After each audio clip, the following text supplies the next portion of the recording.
Good afternoon, everyone. That was all right.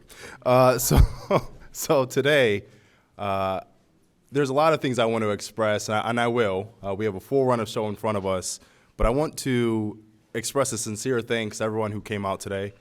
This is obviously a groundbreaking announcement that we'll be making, as evidenced by who's in the room and the way this room is set up. But I'm tasked with today not only introducing our famed speaker in the room, but also welcoming you all to this space. So for many of you, you've been here before. This is the Midtown Tech Hive, Digital C's headquarters. And I'd be remiss if I didn't acknowledge that 100 years ago, this space was actually an auto dealership. And they would actually show cars in this very building. And many of the elevator machinery that would raise the cars, and for those who actually want to see this building at some other time, I'm absolutely open to doing that. But the machinery is actually still operable. That was machinery that was put in over 100 years ago. It's still operable. And the value of building infrastructure that's built to last is not missed on me. And that's actually what we're here to discuss today.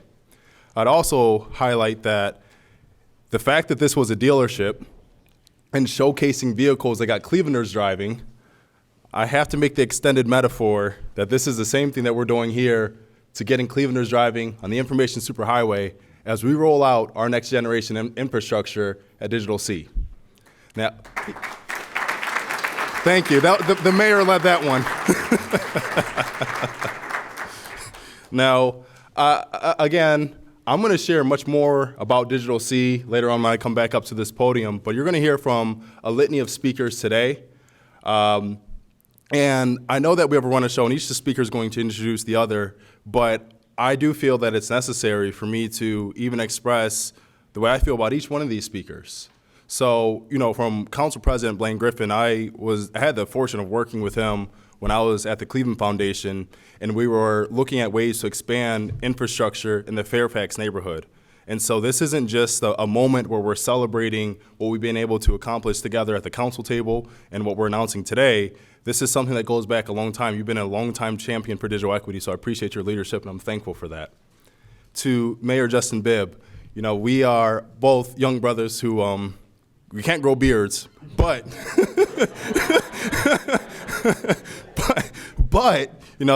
there's obviously been a long time mutual respect.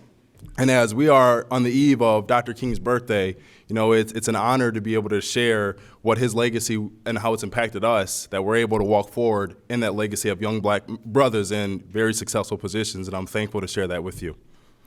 To Lieutenant Governor John Husted, you've been a longtime champion of innovation in Cleveland.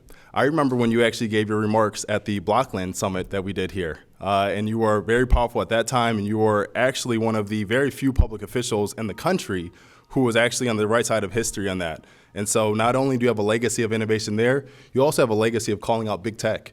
And I'm thankful for that. And so your legacy of being able to be at the forefront of innovation, it's felt here, and we're thankful to be a benefactor of that.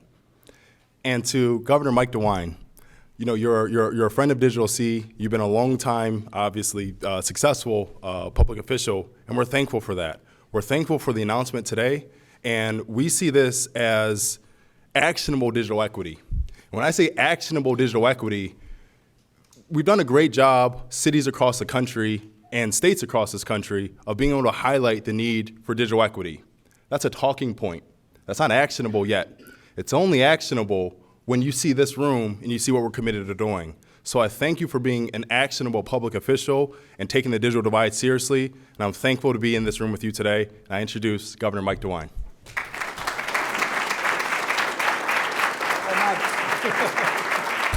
Joshua, thank you very much. It is great to be with all of you. Mayor, good to see you, as always. Council President Griffin, good to see you, and everyone who's associated today with Digital C. This is, I think, a very happy and exciting day for all of us. We're all here, and this is, first, let me just say, a joint effort. And so you're going to hear that, I think, theme throughout this. It takes a lot of people, a lot of organizations, public, private, to make this happen. Today we're announcing a new project to put low-cost, high-speed internet within reach of every Cleveland resident, every single resident.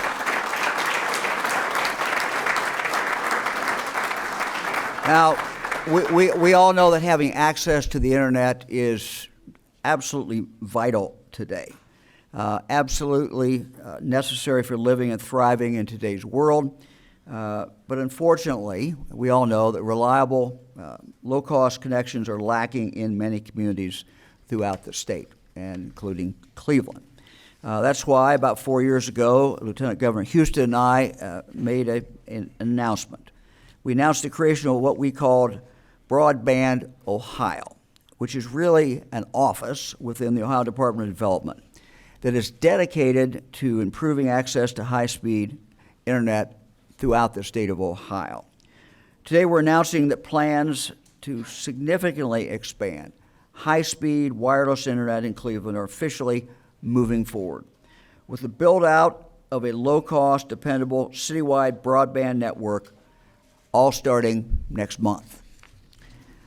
To get the project off the ground, we are providing Digital C with a $10 million grant.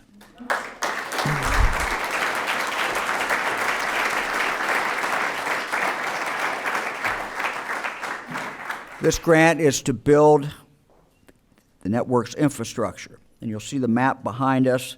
The network is going to roll out in various phases, and you can see right on these maps with full coverage.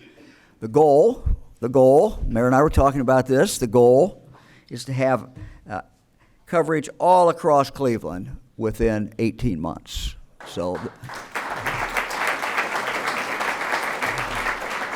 the mayor told me he's going to be checking on the progress about every day, right, Mayor? This support, combined with funding from the city, private sources, will allow Digital C to offer every household in the city access to this network at a relatively low cost. The rate of $18 a month. $18 a month will be locked in at least for the next decade, only allowing for changes due to inflation after the 5th year. We couldn't be prouder to collaborate on an opportunity like this that will benefit so many people in Cleveland. We know that too many people in our urban communities lack basic connectivity or the digital skills needed to accomplish some of the everyday tasks that many of us simply take for granted. Things like working from home, getting an online education, catching up with loved ones, or even seeing a doctor. This investment, our collective effort, will make a real noticeable difference for the people in the community. Now, we know projects like this work. We've seen the impact of them in numerous communities in Ohio and even other parts of the county. In July 2022, we awarded nearly $10 million to help expand internet access to roughly 25,000 Cuyahoga County households. In that project, the goal was also to provide high-speed internet at a relatively low cost. Just like that project, this new one will include digital literacy training to ensure that everyone has the knowledge and skills to use the internet safely and effectively.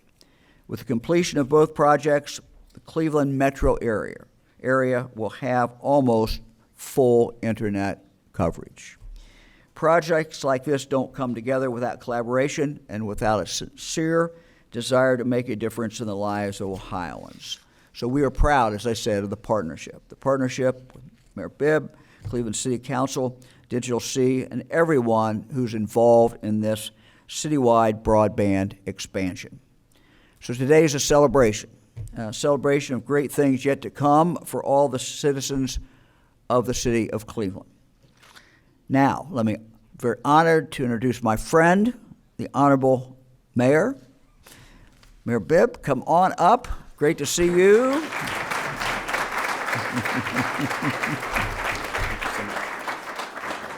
And I see, I got the look from the mayor, he says you're one off. And I think I was one off, I'm supposed to introduce John, right? Yeah. So you guys, we can flip it. Yeah, we'll flip. We'll flip a coin, whichever way you guys want to do this.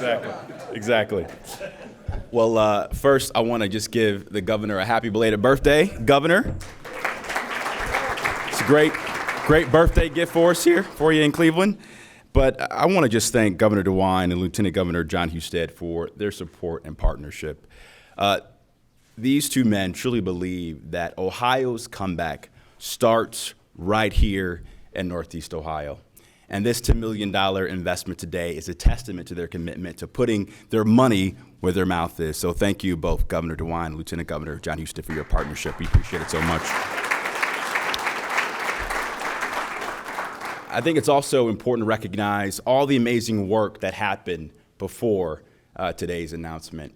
As you know, in 2020, at the height of the pandemic, Cleveland was ranked one of the most least connected cities in the nation, at the bottom of the list. And as the pandemic took shape, then the city council allocated $20 million to make sure we had a strategy to go from being the least connected to now one of the most connected cities in America. So I want to thank Council President Blaine Griffin, and also Councilman Brian Casey, who chairs our Public Utilities Committee, for helping to spearhead this critical legislation and get it to the finish line. We couldn't do it without you, so thank you so much to our friends and partners at City Council. As the governor mentioned, there's a lot of great benefits to this investment. First and foremost, the speed that residents will have access to now is 7 times faster than the speed that Netflix recommends. So I know a lot of our residents are excited about that. I see he's clapping already about it. But it also is going to allow folks to have access to reliable, affordable internet. And as we saw during the pandemic, when many of our scholars were going to a McDonald's parking lot to do their homework, or going to a bus stop to download their homework during the pandemic, that is not acceptable in Cleveland or anywhere in our country. And so it's so important that we had a strategy to make sure that every resident had access to affordable internet. The other thing that's important about this effort, and this is why I'm so excited, that Digital C, a grassroots-based community nonprofit, is leading this work. Because for a lot of our residents, they don't have the time, the money, or unfortunately, the technical know-how to navigate all the complicated paperwork. And so Digital C is going to knock on doors with both high-tech and low-tech solutions to make sure that every resident has the ability to get connected in a way that meets their everyday lived experience. So I'm so excited about the work you're leading at Digital C, Josh. Thanks so much for your leadership as well, too.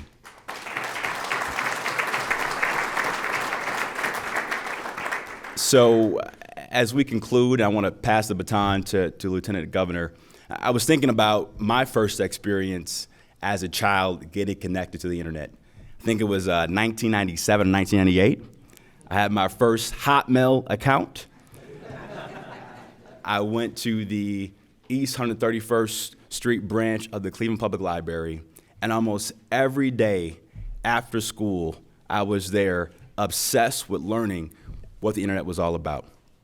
Now, as I reflect on where we're going as a city, whether it be in Mount Pleasant, Glenville, West Park, or downtown, every child, Black, white, Latino, every child in our city will now have the ability to explore a whole new world that's out there, from quantum computing to AI to building the great new business right here in Cleveland. So this is about our city, but it's also about the next generation. So congratulations, everybody.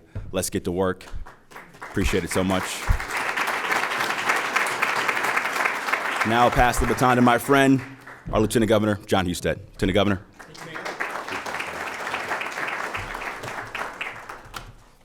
I had this elaborate introduction for the mayor, Governor.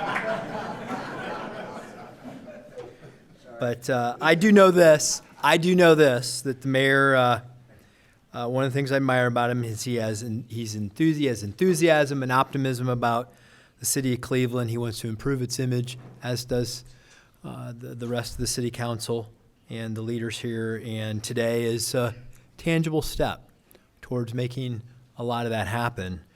And as the governor mentioned, when we founded Broadband Ohio over 4 years ago, we knew that there was a problem, that there were millions at that point in time, millions of people in the state of Ohio who didn't have access to high-speed internet. And we have a great resource, by the way, in Peter Vodeberg, who's sitting right back there. Peter has done a great job. But we've been investing across the state of Ohio. So far, thanks to the General Assembly's support, we've been able to leverage $250 million in public funds and another $250 million in private funds to expand internet, high-speed internet services around the state. A lot of that has been in Appalachia. And they have a particularly difficult problem there. But so do cities, because the economics a lot of times does not work for both the infrastructure, but also the affordability side, which if you have the infrastructure without the affordability, you haven't really solved the problem for a lot of people. And I have been saying this since the beginning, and it's even more true every day, is that you cannot participate in the modern economy, education, or healthcare systems without access to high-speed internet. It's just not possible. It creates a divide of opportunity. That means that when this is done in a very short period of time, we're going to keep everybody on task to get this done, right? There are going to be 170,000 more households that will be able to work from home, that will be able to participate in aspects of the economy that they previously couldn't. That can change the way that we think about workforce and economic opportunity with the connectivity that we can help people have access to. It's also a matter of educational opportunity. Do you know the number of college courses and credits and credentials and other things that are now available online? But if you don't have access to high-speed internet, you can't participate in those opportunities. And then finally, healthcare. There are a lot of elderly people who cannot get to a doctor very easily, and they may have a concern, and just a quick telehealth visit would allow them to alleviate that concern or get the help that they need. Or, as we've seen, particularly with addiction treatment, telehealth is a great way to get access to counselors in a world where they're overwhelmed and we don't have enough of them. All of these opportunities are created and solutions are provided with access to high-speed internet. And that's why it's worth celebrating. It's 170,000 households of people who now have new opportunities or soon will. But I'm also going to remind everybody of this. Building it out's a challenge. One of the good news things in Ohio right now is that we have more jobs than people to fill them.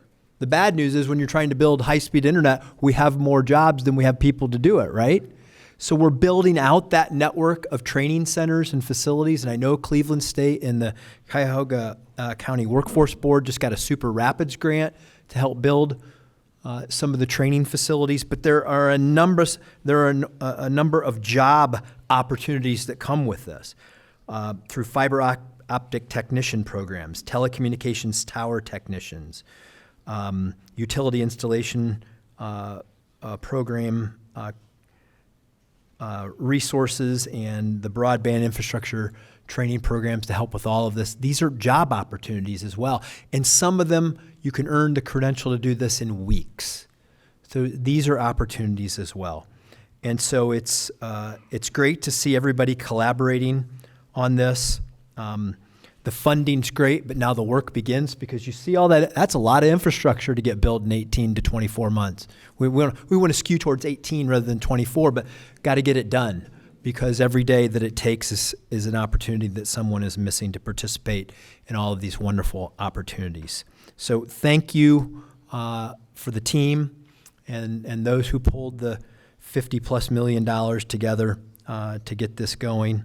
And now it's my privilege to introduce Blaine Griffin, the Cleveland City Council President, to come talk about the city's commitment and what this is going to mean for the people you serve as well. Thank you.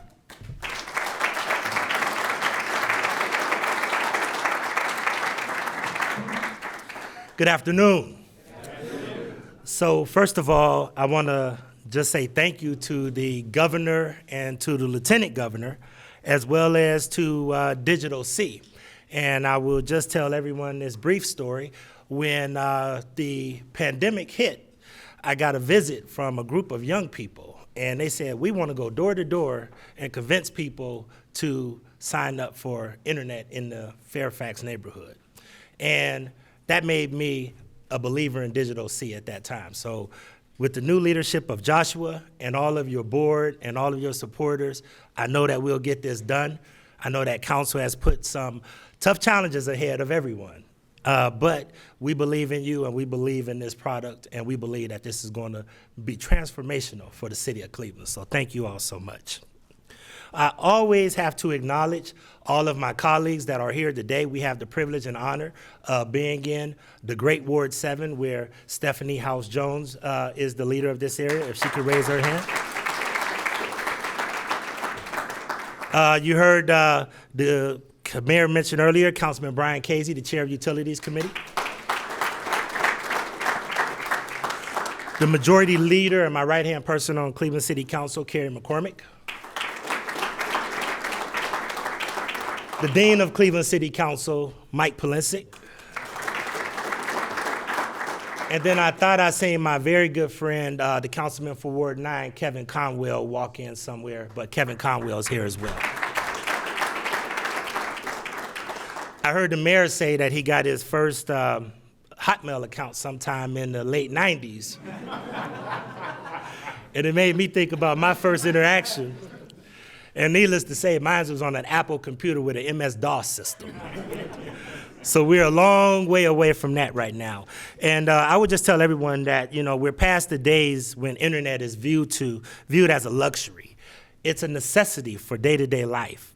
Our families, as you heard all of the previous speakers before me, and our loved ones need it to work from home, for virtual learning for young people. We know that the workforce is heavily reliant upon the internet and the Internet of Things. And then we mentioned about healthcare, where we have the largest employer and the premier healthcare institution in the world, with the Cleveland Clinic and University Hospitals and Metro and others that do a great job, that need that access to their patients that are in their homes. But then also some of just the small things. I know the mayor mentioned somewhat about entertainment, but a lot of people use this service just to worship on Sunday morning or Wednesday afternoon. So it is a way of life to have this now. A recent study revealed that a third of Cleveland households do not have home internet access. And I actually believe that that percentage may be larger. My colleagues on Cleveland City Council are proud to have understood the gravity of this moment and set aside $20 million in 2021 to initiate a partnership with Digital C that we knew would yield a collaboration that you're seeing here today, because it truly does take alignment and partnership and a collaboration to make great things happen in any city. Government cannot do it alone. We're ecstatic about that 2021 action, leading to us being able to invest $20 million in the American Rescue Plan Act dollar, funding a jumpstart and expanded the enhanced investment that is being announced today. More speed, higher speeds. So we made that investment with the foresight that we will be able to connect all of Cleveland. So I commend my colleagues for making that tough decision. That was not an easy decision to make at the time, and was done after a lot of deliberation before council. We recognize this investment would and should be scrutinized, not just by our members, but by external members in the community. Not only will we be holding Digital C accountable or anybody else accountable, Governor, we will be holding ourselves accountable to make sure that the people in this community will get the access that they need. I am honored and privileged that you're going to get a chance to see one of my friends and my residents, Mr. Andrew Leff, who is a constituent in Ward 6 in the Fairfax community, that I get the honor to introduce in a moment, that shows the face of the people that will benefit from this investment. I want to commend again, if I could, my colleague, Councilman Brian Casey. Being a council person is a tough job, but Councilman Casey really rolled up his sleeves and really wanted to understand this whole challenge that was put before him, which I kind of gave him the task of working out. And he became an expert at this, and I think we all owe him a round of applause for the work that he did to make this happen.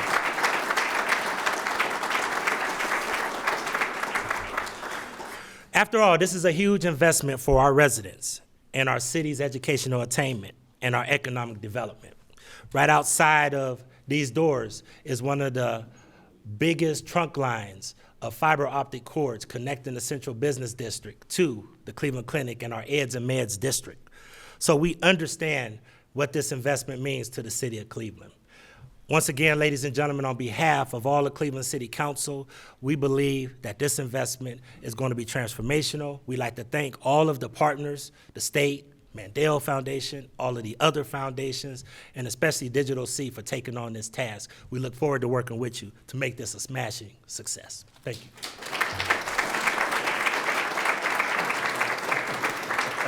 I forgot to introduce Joshua.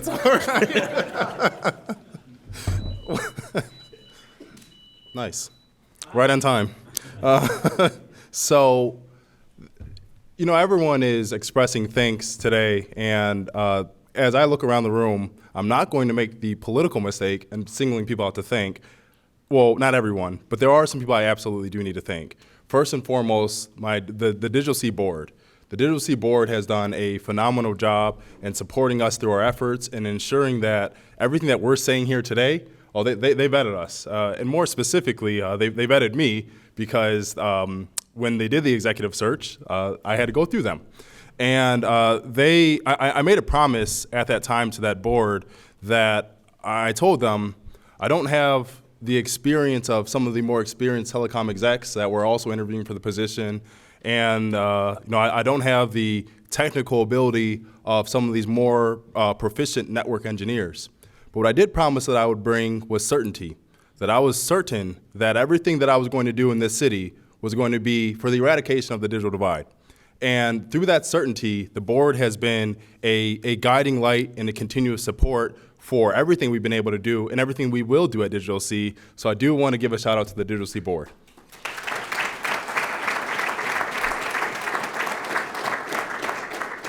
And I also have to mention the Mandel and Myers Foundations. They have been phenomenal supporters of Digital C when things were rough and things were looking tough. They were there. They were very committed. Leslie Dunn and Mark Medeza are both here. Leslie will call me, and she is an attorney, and and the way those questions come in, she has not lost any of that. But I'm thankful for that. That type of leadership is what's exactly needed for us to get the job done. My internal team has heard me say at length, this moment requires this of us. It requires us to be able to, one, not take things personal, and two, see the greater good of the moment and be able to put our egos aside. And I'm thankful for everybody who's been able to continuously pour in that way. Now, one thing before I introduce our customer, I want to share a little bit more about Digital C because it's necessary. So Digital C was created in 2015, or rather I should say incorporated. We are a 501c3 nonprofit. Now, I like to say since taking over, we are a technology social enterprise or mission-based business. Make no mistake, while our product is $18 a month, it's because we make it $18 a month. That product in any other marketplace would not be $18 a month. When Jose Valdez, who's my chief operating officer and right-hand man, when we both came on board, we were talking to other internet providers, we were saying what we were deploying, and the other internet providers were like, for 18, we would do 70. In most other marketplaces, this product triples in price. This is what happens when we agree to providing an affordable and reliable solution. Again, it's only affordable in price. What we are deploying is not discounted technology. We make it discounted because that's the mission, and it requires us to do that. The other part of this equation, as you look at the space that we're in, not only is this space, by day, a co-working space. We offer day passes at $10 a day, not a month.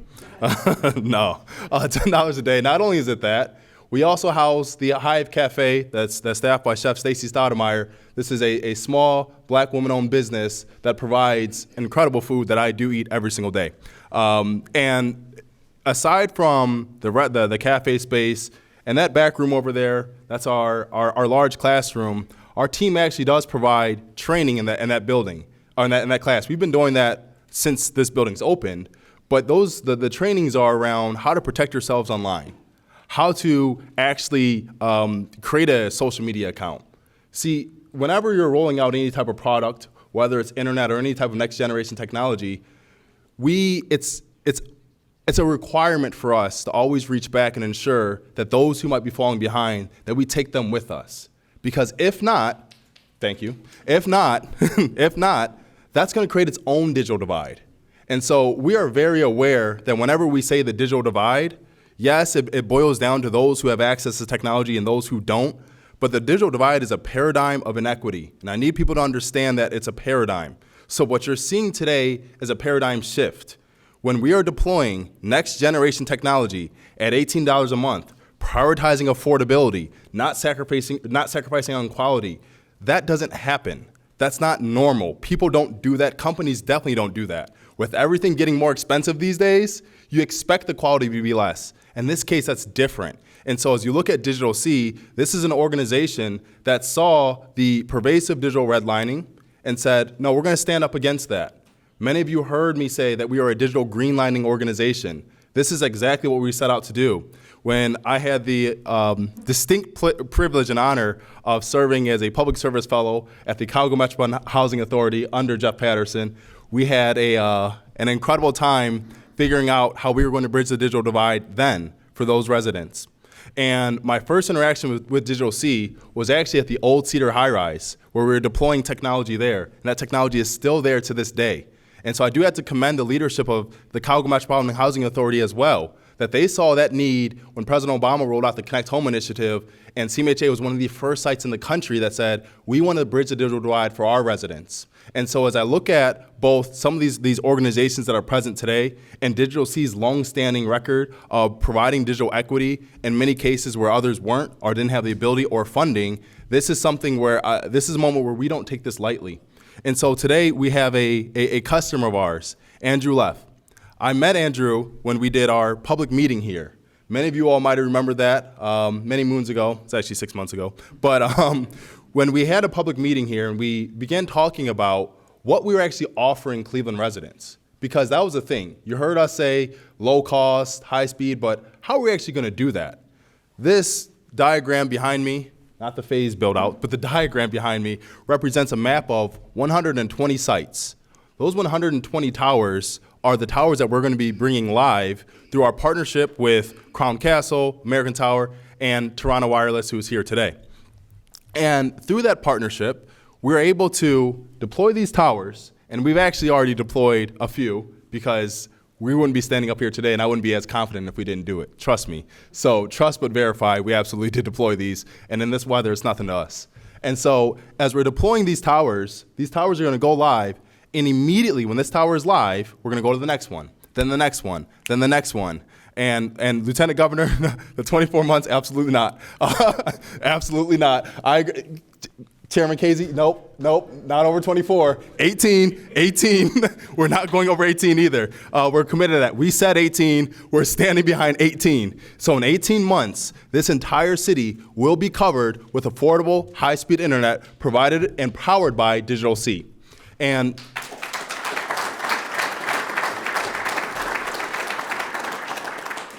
as you look at this, now that's 120 towers that we have on there. Now we're committed to efficiency. That's what a business would do.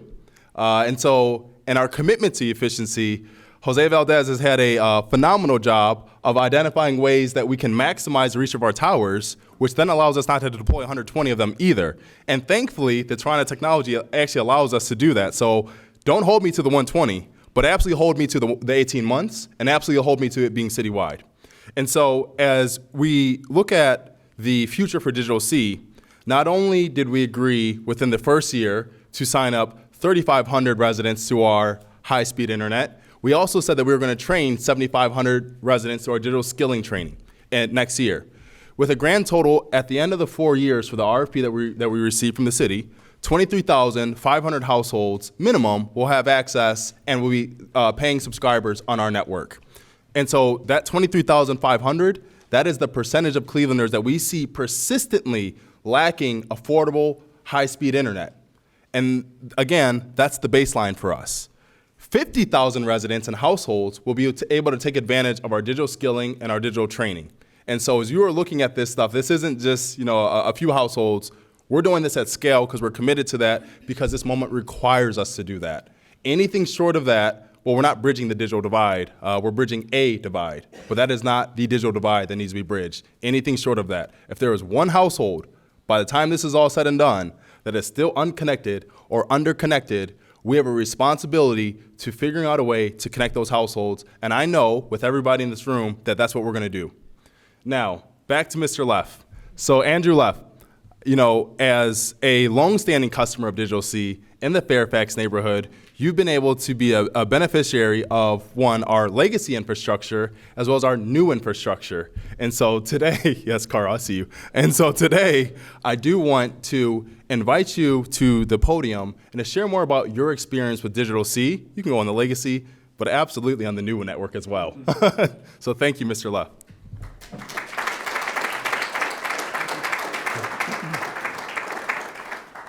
Well, thanks for everyone for having me here today. I definitely want to thank Josh and Digital C, because without it, I wouldn't have known this was happening today, because without internet, you're out of the loop.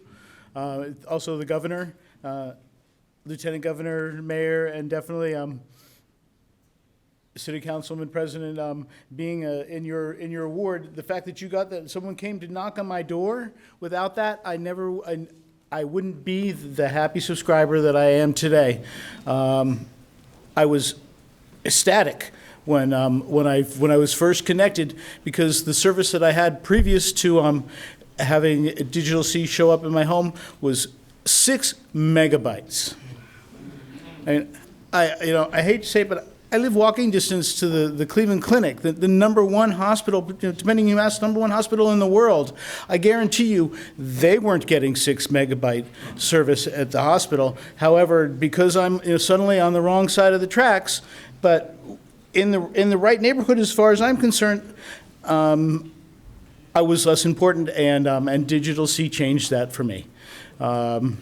Now with the new layout, this sort of new rollout that just came within the last month or so to my home, I am happy, proud, ecstatic to say that last night when I checked it on speed test, I had 126 megabyte speed through my home.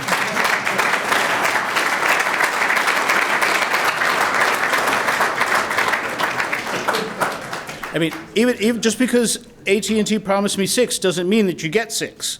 That was their thing, and they were charging me full price. I had moved from still in Ward 6, but closer to Shaker Square, which seemingly was someone decided was a better place than Fairfax is. I don't know how they decide that, but without internet, life doesn't go on. Luckily, I was one of the first people to find out about it, because I do live in Fairfax, and walking distance to the I could literally see the tower on the top of the Juvenile Justice Hall, so I got great speed. But suddenly, right after I hooked up, was the height of the pandemic. I mean, I started in the beginning of 2020, and everyone knows that by April we were on complete lockdown.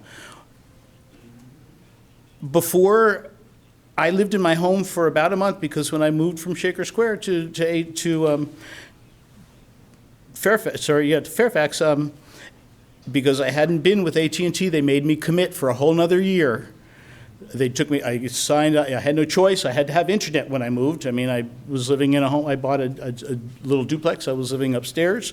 I had tenants downstairs. I was working on the downstairs. So I got tenants in, and I realized that it wasn't fair for my tenants to have to share a ceiling or a floor with their landlord. Nobody likes that. It wasn't good for me. It wasn't good for them. I found a cute little home, even older in Fairfax, but in what I considered to be a great neighborhood. And suddenly I have to go to the library if I need to do anything more than make a text message or phone call, or watch just basic TV. And then now we've got the lockdowns, libraries are closed. what does one do? Like everyone else, I was sitting in McDonald's some of those days, but with Digital C, I can get my tenants, one of my tenants had COVID. I'm not going to your house if you have COVID to collect the rent. With the internet, Cash App, Venmo, PayPal, any of those things, the world continues to exist. The banks were closed. I'm not going to the bank. I'm not going anywhere. I'm a senior citizen. I can't have people coughing all over me. Nothing personal, but it's just the way that it is. Walmart. Who wants to go to Walmart when in the height of the pandemic?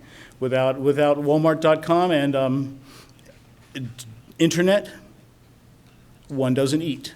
I mean, everything. The world exists. I took classes through Tri-C and their Encore 55 Plus program. They were online without WebEx, which wouldn't have worked with 6 megabyte internet. I wouldn't have been able to do those things. Everything that I've done since I moved into my home has been around the internet. I mean, it's a sad fact of the current world is that without internet, it's not really a life. And it's got to be affordable. I feel bad. My tenants currently are not in a service area at the moment. However, I've discussed it with a few people today, and that should be rectified. Currently, they're when someone's rent is $600 a month, $70 for internet is a lot of money. I don't know how else to say it. I mean, my tenants deserve it just like I deserve it, and just like everyone else in here and everyone else in the world deserves affordable, high-speed internet. It's not a question, it's a fact. And luckily, all you people in the front row and the guys in the back row and my favorite technicians out there that have hooked me up when I've had a couple of problems along the way, couldn't have made it the last 4 years without you. Thank you very much. At this time, I would like to invite the media to ask any questions that you might have for any of the speakers or myself included. How do we go about rolling it out, letting people know they're going to see this on TV tonight, want to know how they can take part in it? Wonderful. So the first things that residents can do, they can call actually our hotline to get on our wait list. I would argue that majority of the people are going to be on the wait list right now because we're currently building the network, but they can call 216-777-3859. Oh, that sounded professional, right? 216-777-3859. Might I add that that's actually managed by the Cleveland Site Center, so even our call center is local. We're not going to route you overseas. But the entire experience is meant to be local. So we, in addition to having the call center, we also are going to be going out in the neighborhoods. We're going to be doing our door knocking. I've done it already, and we're going to keep doing that too, as mentioned by the council president, that not only are we going to be on the street knocking on doors, we're also going to be doing events even at the Tech Hive. We're going to be launching an event series later on this year. But the entire purpose for what we're trying to do, whether it be social media or on the street, it's getting as many people to know as possible. And so I do have an ask even for the people in this room that we need to let people know that this is becoming or made available. They can also go to our website, www.digitalc.org.